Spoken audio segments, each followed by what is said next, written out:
प्रधानमंत्री ने मन की बात में बिहार झारखंड के 4 जिलों में कालाजार का किया जिक्र। कहा, लोगों का सामर्थ्य, उनकी जागरूकता इसे समाप्त करने में करेगी मदद। पूर्व प्रधानमंत्री भारत रत्न अटल बिहारी वाजपेयी की जयंती पर कृतज्ञ राष्ट्र कर रहा नमन। झारखंड विधानसभा परिसर में भी दी गई श्रद्धांजलि। मुख्यमंत्री ने वित्तीय अनियमितता पर दिखाई सख्ती। धोखाधड़ी कर राशि गबन करने के आरोप में 3 अभियंताओं के विरुद्ध अभियोजन की दी स्वीकृति। और प्रभु यीशु मसीह के जन्मोत्सव क्रिसमस पर देश दुनिया में धूम। गिरजाघरों में हुई विशेष प्रार्थना। विश्व कल्याण और शांति की मंगल कामना।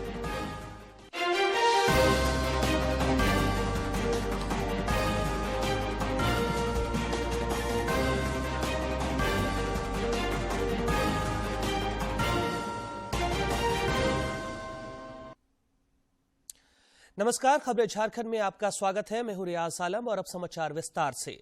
प्रधानमंत्री नरेंद्र मोदी ने आकाशवाणी पर अपने मासिक कार्यक्रम मन की बात में झारखंड बिहार के 4 जिलों में कालाजार बीमारी का जिक्र किया। उन्होंने कहा कि लोगों के सामर्थ्य और उनकी जागरूकता इसे समाप्त करने में सरकार के प्रयासों को मदद करेगी।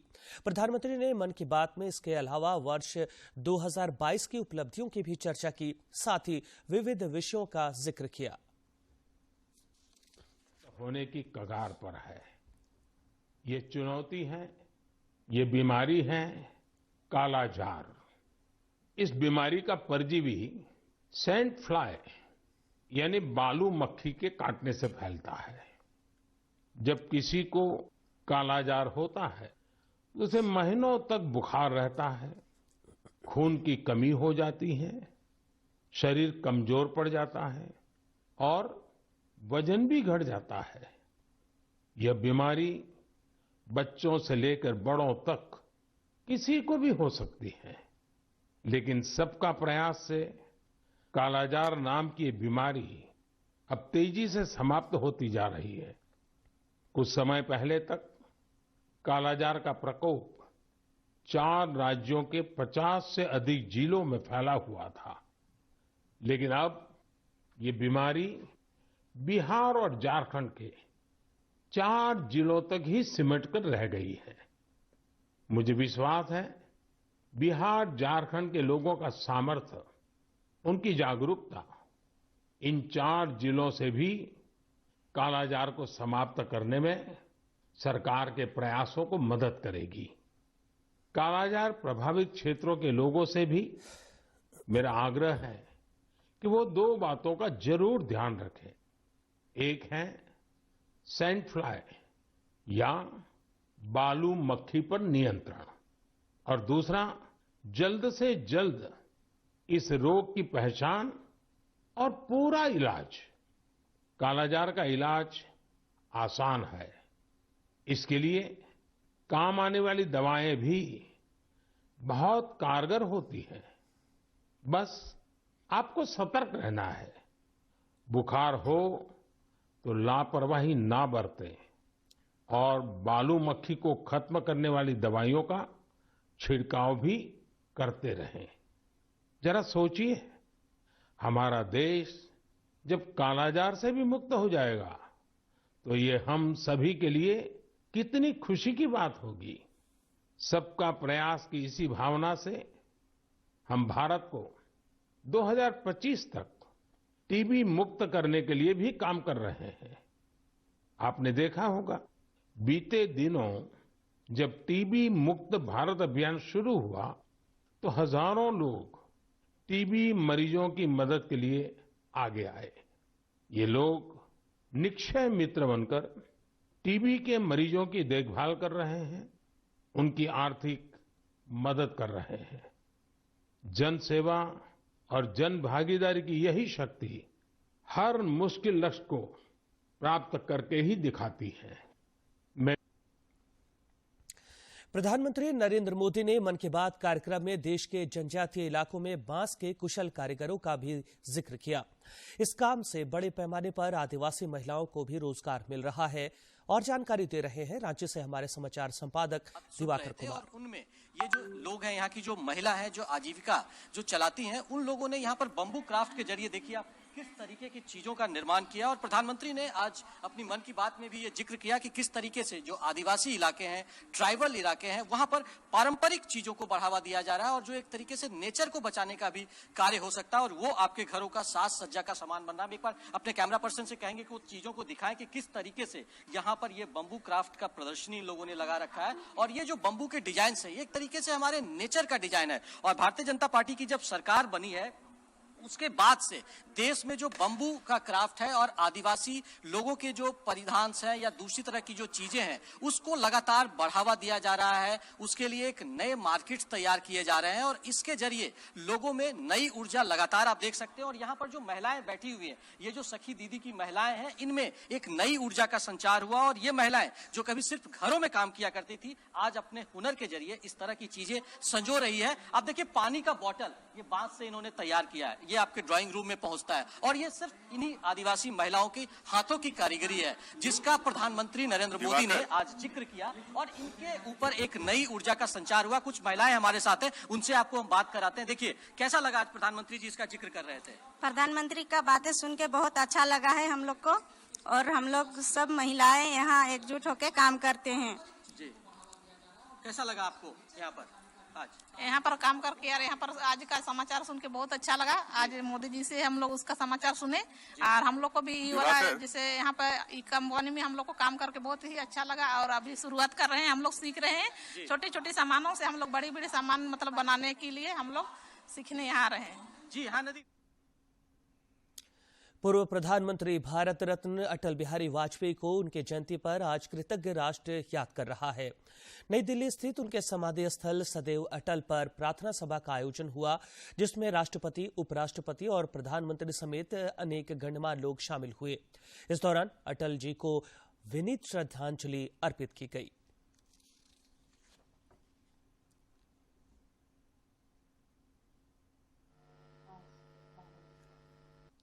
वे प्रखर राजनेता के साथ कुशल प्रशासक और कवि हृदय थे।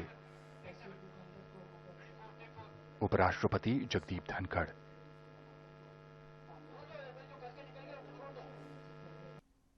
माननीय प्रधानमंत्री नरेंद्र मोदी,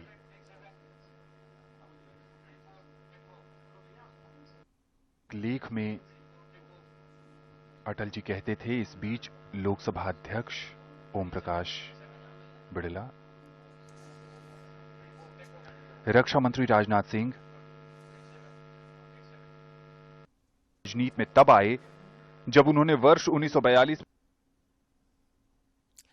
इधर राज्य में भी पूर्व प्रधानमंत्री भारत रत्न अटल बिहारी वाजपेयी को उनकी जयंती पर भावपूर्ण श्रद्धांजलि अर्पित की गई। राज्यपाल रमेश बैस ने राजभवन में उनके चित्र पर माल्यार्पण कर श्रद्धांजलि अर्पित की।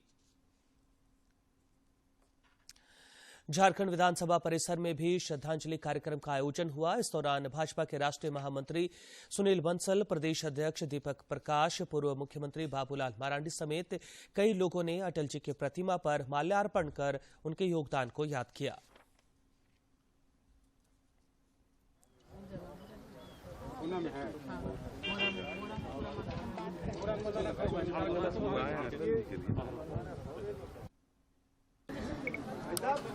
देखिए आज अटल जी तो देश के एक ऐसे नेता से आजाद शत्रु जैसे कि हमें नहीं लगा कि देश के कोई भी राजनीतिक दल में उनके कोई विरोधी है, एकता नहीं। तो एक ऐसे नेता बिरले ही जो सबके प्यारा है। सुबह अटल जी की जयंती हम झारखंड निर्माता के रूप में उनको देखते हैं। हम उनको युग पुरुष के रूप में देखते हैं। हम उनको राजनीति के नहीं बल्कि राजनेता के रूप में देखते हैं। पूर्व प्रधानमंत्री अटल बिहारी वाजपेयी का जन्म आज ही के दिन वर्ष 1924 में ग्वालियर में हुआ था। वे 3 बार देश के प्रधानमंत्री रहे। आइए इस रिपोर्ट में देखते हैं उनकी जीवनी। 25 दिसंबर 1924 को मध्य प्रदेश के ग्वालियर में जन्म हुआ था अटल बिहारी वाजपेयी का। अगर आज वो होते तो 98 वर्ष के होते। खैर, अटल बिहारी वाजपेयी जैसा विशाल व्यक्तित्व उम्र के नंबरों से कहीं परे और विराट है। उनका राजनीतिक सफर 4 दशक से ज्यादा का रहा। नेतृत्व क्षमता ऐसी जिसमें भाजपा ने 2 लोकसभा सीटों से शुरुआत कर केंद्रीय सत्ता हासिल की। साल 1984 में भाजपा को लोकसभा में 2 सीट ही हासिल हुई थी, जिसमें अटल बिहारी वाजपेयी ग्वालियर सीट से खुद चुनाव हार गए थे। लेकिन साल 1999 में वाजपेयी के ही नेतृत्व में देश में एक गठबंधन सरकार बनी। वे पहले ऐसे गैर कांग्रेसी प्रधानमंत्री बने जिसने अपना कार्यकाल पूरा किया। उनकी सहज स्वीकार्यता इतनी थी कि विपक्षी भी उनके मुरीद थे। दुनिया का इतिहास पूछता रोम कहाँ यूनान कहाँ है, घर घर में शुभ अग्नि जलाता वह उन्नत ईरान कहाँ है, दीप बुझे पश्चिमी गगन के व्याप्त हुआ बरबर अंधियारा, किंतु चीर कर तमकी छाती चमका हिंदुस्तान हमारा। उन्होंने संसद के लिए पहली बार साल 1952 में चुनाव लड़ा और 2004 में आखिरी बार। अटल बिहारी वाजपेयी साल 1957 में पहली बार उत्तर प्रदेश के बलरामपुर लोकसभा सीट से निर्वाचित होकर संसद पहुंचे थे, जिसके बाद वे 5वीं, 6ठी और 7वीं लोकसभा, फिर उसके बाद 10वीं, 11वीं और 12वीं और उसके बाद 13वीं लोकसभा में चुनाव जीतकर संसद पहुंचे। इसके अलावा 1962 और 1986 में वे राज्यसभा के सदस्य भी रहे। संसदीय जीवन से अलग वाजपेयी का राजनीतिक जीवन जनसंघ के जमाने से रहा। उसके बाद साल 1977 से 1980 तक वे जनता पार्टी के संस्थापक सदस्य के रूप में रहे। उस वक्त जनसंघ का जनता पार्टी में ही विलय हो गया था। मोरारजी देसाई की सरकार में उन्होंने 24 मार्च 1977 से 28 जुलाई 1979 तक विदेश मंत्री का पदभार भी संभाला, जिसके बाद जनता पार्टी में टूट हुई और 6 अप्रैल 1980 में भाजपा का गठन हुआ। वाजपेयी जी साल 1986 तक पार्टी के अध्यक्ष रहे। 90 के दशक में राजनीति पूरी तरह से अटल बिहारी वाजपेयी के इर्द गिर्द घूमती रही। भारत के पश्चिमी घाट को मंडित करने वाले महासागर के किनारे खड़े होकर मैं ये भविष्यवाणी करने का साहस करता हूं, अंधेरा छटेगा, सूरज निकलेगा, कमल खिलेगा। पहले लोकसभा में नेता प्रतिपक्ष, उसके बाद साल 1996 में पहली बार प्रधानमंत्री के रूप में शपथ ली। हालांकि उनकी सरकार विश्वास मत हासिल नहीं कर सकी और 13 दिन में ही गिर गई। अभी थोड़ी देर पहले मैंने उल्लेख किया कि मैं 40 साल से सदन का सदस्य हूं। सदस्यों ने मेरा व्यवहार देखा है, मेरा आचरण देखा है। जनता दल के मित्रों के साथ मैं सत्ता में भी रहा हूं। कभी हम सत्ता के लोभ से गलत काम करने के लिए तैयार हैं। उसके बाद साल 1998 में उन्होंने एक बार फिर सरकार का गठन किया, लेकिन आपसी खींचातान और गठबंधन की राजनीति की उठापटक में ये सरकार 13 महीने का कार्यकाल ही पूरा कर सकी और 17 अप्रैल 1999 को सिर्फ 1 वोट से वाजपेयी की सरकार विश्वास मत हासिल करने से चूक गई। वाजपेयी सरकार के पक्ष में 269 वोट मिले, जबकि विपक्ष में 270।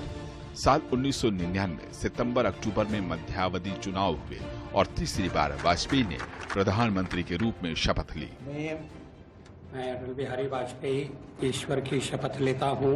उन्होंने इस बार साल 2004 तक का न सिर्फ कार्यकाल पूरा किया, बल्कि इस दौरान उन्होंने दिखा दिया कि जोड़ तोड़ की राजनीति के बीच लोकतंत्र की मर्यादाएं और नैतिकता को बनाए रखा जा सकता है। उनके कार्यकाल में भारत 21वीं सदी में प्रवेश कर रहा था। तब उन्होंने सड़क, संपर्क, संचार और सुरक्षा को लेकर देश को एक नया लक्ष्य, नया संकल्प दिया।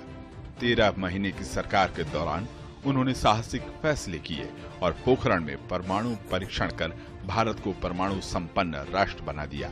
इसके अलावा इंफ्रा विकास के लिए स्वर्णिम चतुर्भुज, प्रधानमंत्री ग्राम सड़क योजना और संचार में नई टेलीकॉम नीति की शुरुआत प्रधानमंत्री अटल बिहारी वाजपेयी के नेतृत्व में ही हुई, जिसका लाभ देश को आज बखूबी मिल रहा है।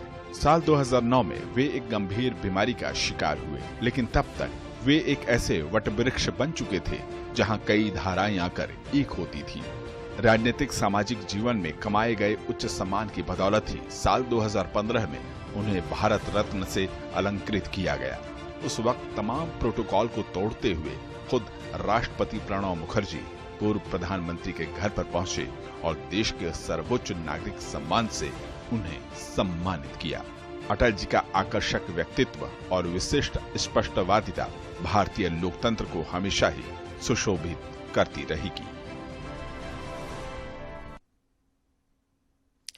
प्रधानमंत्री नरेंद्र मोदी ने एक वीडियो संदेश के जरिए अटल जी को याद किया है।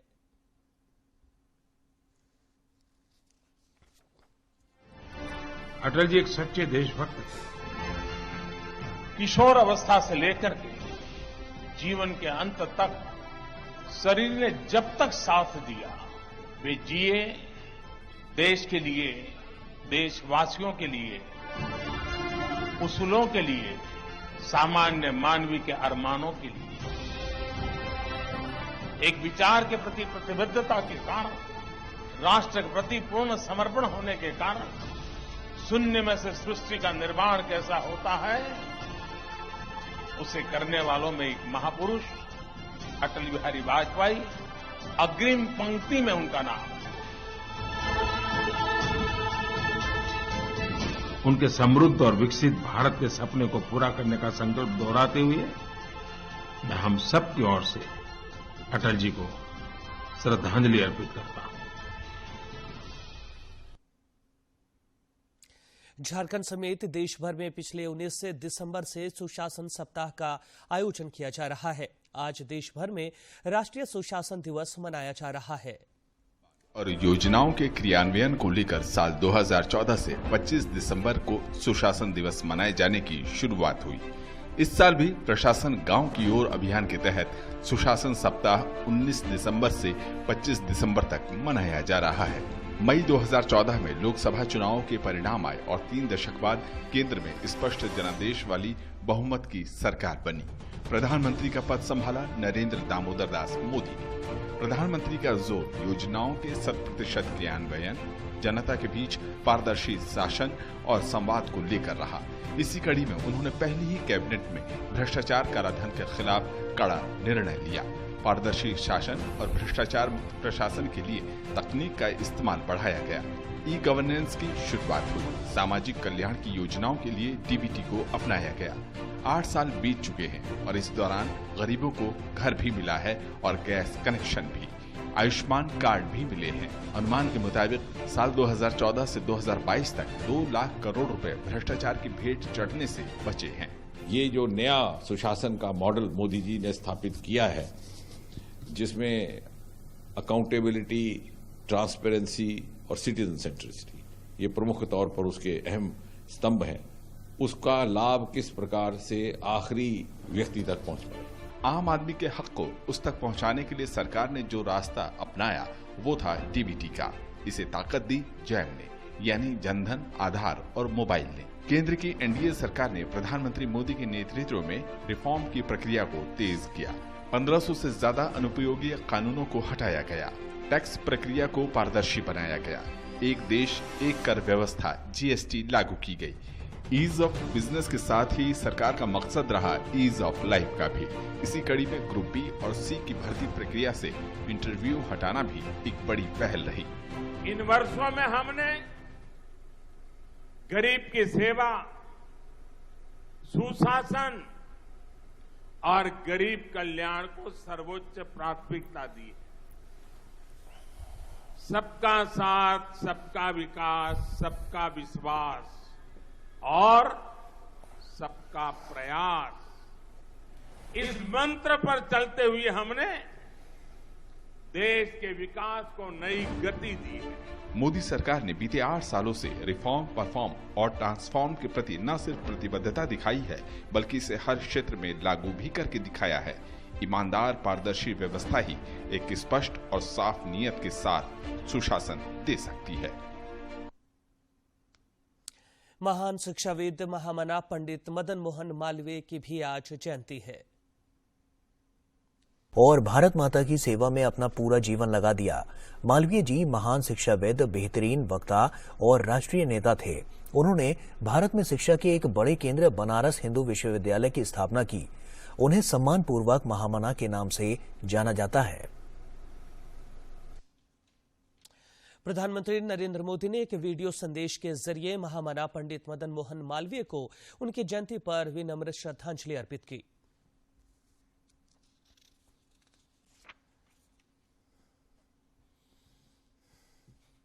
भारत की समृद्धि के लिए उन्होंने अपना जीवन समर्पित कर दिया, जिसके लिए वे सदैव स्मरणीय रहेंगे।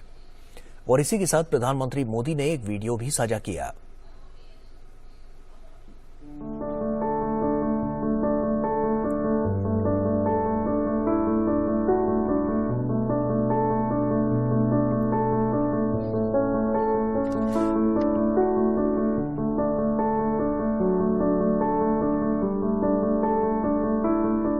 मैं भारत रत्न महामना जी के चरणों में वंदन करता हूं कि 100 वर्ष पूर्व जिस बीज को उन्होंने बोया था वो आज कितना बड़ा विराट ज्ञान का, विज्ञान का, प्रेरणा का एक वृक्ष बन गया है। 100 साल पहले महामना जी के इस कार्य को देखें तो पता चलता है कि दीर्घदृष्टा किसको कहते हैं, विजनरी किसको कहते हैं। भारतीय जनमानस में संकल्प और आत्मविश्वास जगाने वाले मालवीय जी ने आधुनिक शिक्षा को एक नई दिशा दी। उन्हें जयंती पर भावभीनी श्रद्धांजलि। चीन समेत कुछ देशों में कोरोना के बढ़ते मामलों के मद्देनजर देश भर में सतर्कता बढ़ा दी गई है।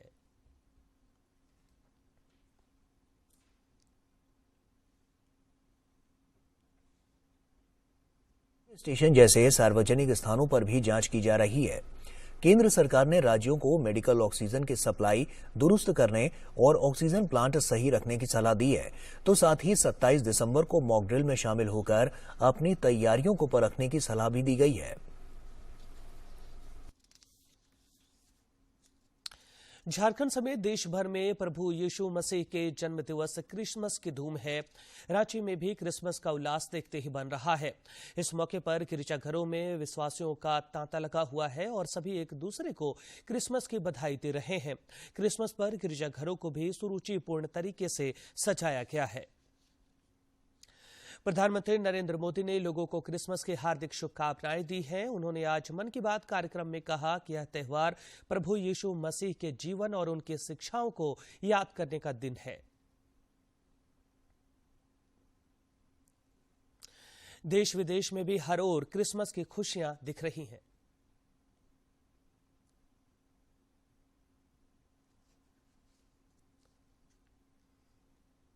क्रिसमस ईव मास मनाया। इस मौके पर उन्होंने दुनिया भर में युद्ध और गरीबी से पीड़ित लोगों की तरफ दुनिया का ध्यान दिलाया। उन्होंने कहा कि दुनिया को उपभोक्तावाद से परे देखने की आवश्यकता है और इस पर दोबारा विचार करने और इसके नए स्वरूप को तलाशने की जरूरत है।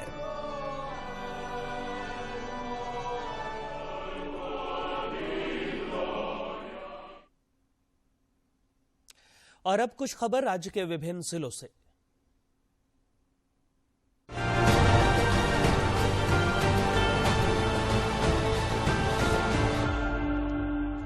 राज्यपाल रमेश बैस से जैन समाज के एक शिष्टमंडल ने राजभवन में मुलाकात कर उन्हें समेध शिखर जी स्थित सिद्ध्यातन परिसर में अगले साल फरवरी में होने वाली आदिनाथ दिगंबर जैन मंदिर पंच कल्याणक प्रतिष्ठा महोत्सव के आयोजन की जानकारी दी तथा इस प्रतिष्ठा महोत्सव के लिए आमंत्रित किया। रांची में उत्पाद विभाग ने गुप्त सूचना के आधार पर अवैध शराब के खिलाफ बड़ी कार्रवाई करते हुए पुंदाग ओपी क्षेत्र स्थित एक घर में छापेमारी कर 186 पेटी अवैध शराब बरामद किया। केंद्रीय मंत्री सह खूंटी सांसद अर्जुन मुंडा ने पूर्व प्रधानमंत्री भारत रत्न अटल बिहारी वाजपेयी जी की जयंती पर उन्हें कोटि कोटि नमन किया। श्री मुंडा ने कहा कि उनके आदर्श और राष्ट्र को समर्पित जीवन हम सभी के लिए सदैव प्रेरणा का स्रोत रहा है। जामताड़ा जिले के नारायणपुर के बाकुटी गांव में बिजली का तार खींचने के क्रम में टावर गिरने से 2 मजदूरों की मौत हो गई। दोनों मृतक मजदूर की पहचान देवघर जिले के सारठ थाना क्षेत्र के जमुआ सूल गांव के कमल हेमरम व बुलेट दूदू के रूप में हुई है। साहबगंज में राधानगर पुलिस ने अब तक की सबसे बड़ी अवैध लॉटरी की खेप पकड़ी है। इस दौरान 36 करोड़ 15 लाख 35 हजार रुपए की लॉटरी टिकट बरामद किया गया। रांची के नामकुम प्रखंड के अंतर्गत सुदाग पंचायत के विभिन्न गांवों में रांची महाधर्माध्यक्ष फेलिक्स टुप्पू और सहायक धर्माध्यक्ष थियोडोर मास्केराहंस तथा मुखिया पतरस तिर्की के द्वारा 300 गरीबों के बीच कंबल का वितरण किया गया। देवघर के पाठक धर्मशाला में विशेष कैंप आयोजित कर बाबा मंदिर के आसपास रह रहे जरूरतमंद एवं योग्य लाभुकों से राशन कार्ड हेतु 617 आवेदन प्राप्त किए गए। वहीं आयुष्मान भारत योजना के लिए 176 लोगों का आवेदन प्राप्त किया गया, जिनमें 132 लोगों का आयुष्मान कार्ड बनाया गया और 19 लोगों का आवेदन नियमानुसार न होने की वजह से रिजेक्ट किया गया। प्रधानमंत्री टीबी मुक्त भारत अभियान अंतर्गत निक्षय पोषण योजना के तहत टाटा स्टील वेस्ट बोकारो द्वारा CSR के तहत रामगढ़ के वेस्ट बोकारो मांडू में आयोजित कार्यक्रम में कुल 20 मरीजों के बीच 2 महीने के लिए 40 पोषण किट का वितरण किया। इस मौके पर रामगढ़ के उपायुक्त माधवी मिश्रा समेत कई गणमान्य लोग मौजूद थे। पश्चिमी सिंहभूम जिला अंतर्गत चाईबासा के सभी थाना और उपी क्षेत्र में अपराध नियंत्रण एवं विधि व्यवस्था संधारण को प्रभावकारी बनाने हेतु स्थान बदल बदल कर अपराध नियंत्रण के तहत वाहन चेकिंग अभियान चलाया गया। इस दौरान पुलिस कर्मियों ने 4 पहिया और 2 पहिया वाहन चालकों को रोककर सामान की तलाशी भी ली। खूंटी उपायुक्त ने अधिकारियों संग निर्माणाधीन शहरी जलापूर्ति योजना एवं ठोस अपशिष्ट प्रबंधन परियोजनाओं का निरीक्षण किया। इस दौरान उन्होंने व्यवस्थाओं को दुरुस्त कर कार्य पूर्ण करने के सख्त निर्देश दिए। साथ ही योजना के उचित क्रियान्वयन से शहरवासियों के लिए शुद्ध पेयजल की उपलब्धता सुनिश्चित कराने हेतु निर्देशित किया। और अंत में मुख्य समाचार। प्रधानमंत्री ने मन की बात में बिहार झारखंड के 4 जिलों में कालाजार का किया जिक्र। कहा, लोगों का सामर्थ्य, उनकी जागरूकता इसे समाप्त करने में करेगी मदद। पूर्व प्रधानमंत्री भारत रत्न अटल बिहारी वाजपेयी की जयंती पर कृतज्ञ राष्ट्र कर रहा नमन। झारखंड विधानसभा परिसर में भी दी गई श्रद्धांजलि।